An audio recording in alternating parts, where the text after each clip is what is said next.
ओम शांति। तो आज हम आपको बताएंगे कि छोटी छोटी बातों पर हमें अपने मन का संतुलन नहीं खोना चाहिए। अगर हम थोड़ी देर के लिए अपने मन में शांति बनाए रखने का हुनर सीख लें तो हम बहुत सारी समस्याओं को सुलझा सकते हैं। तो इसके बारे में हम आपको एक कहानी सुनाते हैं। तो एक बार एक ऋषि थे जो जंगल में रहते थे और उनका बड़ा ही नाम प्रचलित था कि वो लोगों का भविष्य कुंडली को बहुत अच्छे से पढ़कर सुनाते थे। तो बहुत नामी गिरामी थे।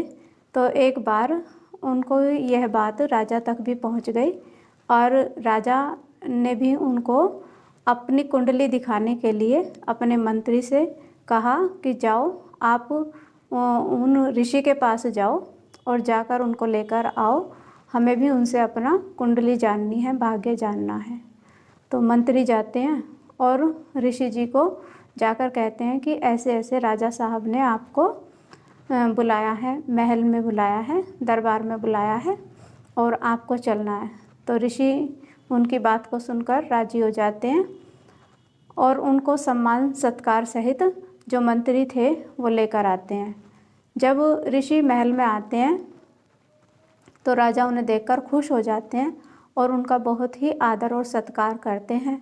उसके बाद उनको थोड़ा रेस्ट करने का टाइम देते हैं और रेस्ट करने के बाद फिर उसके बाद वो अपनी कुंडली दिखाते हैं उनको और अपनी कुंडली दिखाकर वो कहते हैं कि ऋषि मुनि आप हमारी कुंडली को देखकर बताइए कि हमारा जो भविष्य है वो कैसा है।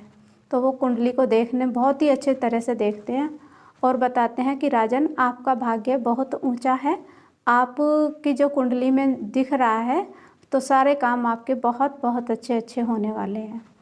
तो ऐसे वो उनके भाग्य के बारे में बताते हैं। तो ऐसे सुनकर राजा बहुत खुश हो जाते हैं और उनको बहुत सारा धन माल आदि दे देते हैं। फिर राजा के मन में एक प्रश्न और आता है कि ऋषि मुनि आप एक बात और बताइए कि जो हमारी जो कुंडली है क्या इसमें कुछ दुर्भाग्य भी है हमारा, तो आप क्या हमारे दुर्भाग्य के बारे में भी बता सकते हैं। तो ऋषि कहते हैं कि हाँ हम वो भी बता सकते हैं।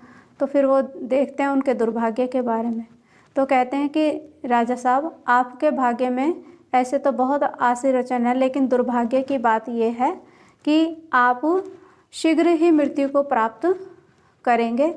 तो ये आपका बहुत बड़ा दुर्भाग्य है। और ऐसी बात सुनकर राजा एकदम क्रोधित हो जाता है कि तुम ऐसा कैसे कह सकते हो हमारे जीवन के बारे में, ये कैसी बेतुकी बात है कि इतना धन मान सम्मान मिलने के पश्चात हमारी मृत्यु एकदम ऐसे कैसे हो सकती है, इतने पुण्य कर्मों के बाद भी। तो ऐसे बहुत ज़्यादा क्रोधित होते हैं और ऋषि मुनि को मतलब मारने के लिए वो तलवार उठाने ही वाले थे। तो फिर राजा पूछते हैं अच्छा एक बात बताइए कि मेरी मृत्यु का समय आप बता सकते हो, ऋषि से पूछते हैं। तो ऋषि तो समझ जाते हैं कि राजा तो अपने दुर्भाग्य की बात को सुनकर बहुत क्रोधित हो गए हैं, बहुत गुस्सा कर रहे हैं। तो ऐसे में फिर वो बड़ा ही अपने मन को थोड़ा शांत रखते हैं और थोड़ी देर के लिए जैसे कोई हिसाब लगाता है, गणना करता है, तो ऐसे करने लगते हैं। और हिसाब लगाने के बाद कहते हैं कि हाँ राजन, मैं आपकी मृत्यु का समय भी बता सकता हूँ और आपकी मृत्यु का समय मेरी मृत्यु के सही 1 घंटे बाद है। और ऐसा कहकर वो शांत हो जाते हैं।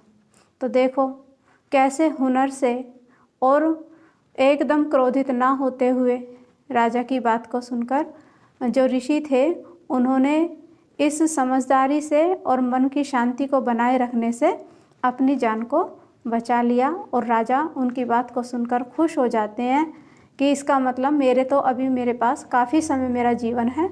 और फिर उनको काफ़ी सोना चांदी धन माल देते हैं और उनको खुशी खुशी विदा करते हैं। तो देखो ये जो हम उन्हें कहानी सुनाई है इसका अभिप्राय ये है कि अगर हम अपने परिवारों में रहते हुए भी इस हुनर को सीख लें, छोटी छोटी बातों पर एकदम क्रोधित ना हो, थोड़ा अपने मन में शांति बनाए रखें, तो कैसी भी विपरीत परिस्थिति हो, कैसे भी विपरीत लोगों के बीच में हम रह रहे हों, लेकिन हम अपने जीवन को खुशहाल बना सकते हैं और परिस्थितियों से बाहर निकल सकते हैं। ओम शांति।